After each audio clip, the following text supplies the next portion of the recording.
c'est important de sensibiliser les jeunes à l'importance de la persévérance scolaire pour se donner des choix dans la vie. Quand on sait à quoi ça se raccroche, puis ce que ça va nous permettre de faire de beau et de grand, c'est toujours très, très encourageant. Beaucoup de jeunes, peut-être, ils ont très hâte d'aller sur le marché du travail, donc ils escamotent un peu leur étude. Au niveau de ces jeunes-là, il faut les amener d'une façon ou d'une autre, il va falloir qu'ils s'intègrent à la vie économique comme tout le monde. On peut prendre des pauses entre-temps, on peut aller faire des expériences, puis revenir.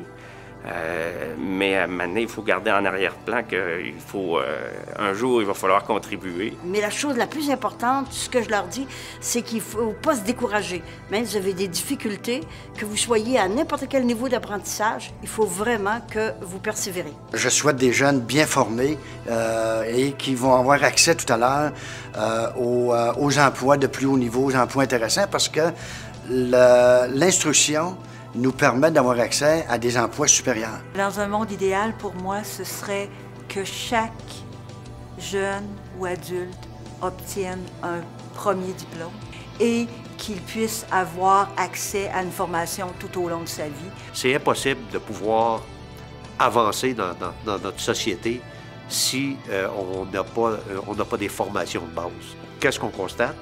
C'est que ceux qui ont le plus de formation, ceux qui ont le plus haut niveau d'éducation, sont généralement ceux qui ont le moins de misère à se retrouver quelque chose. Dans certains cas, il faut convaincre les gens que de retourner à l'école, c'est aussi la solution.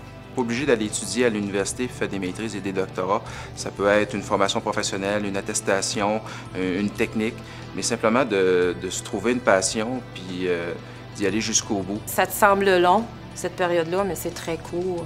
C'est très court comparativement à une vie. Si tu ne l'as pas fait quand tu étais jeune, tu vas devoir le faire peut-être 10 ans plus tard ou 15 ans plus tard. Ça devient beaucoup plus difficile de retourner sur les bancs d'école, ce qu'il ne faut pas négliger, il faut le faire quand c'est nécessaire, mais ça devient beaucoup plus difficile que de le faire en continuité.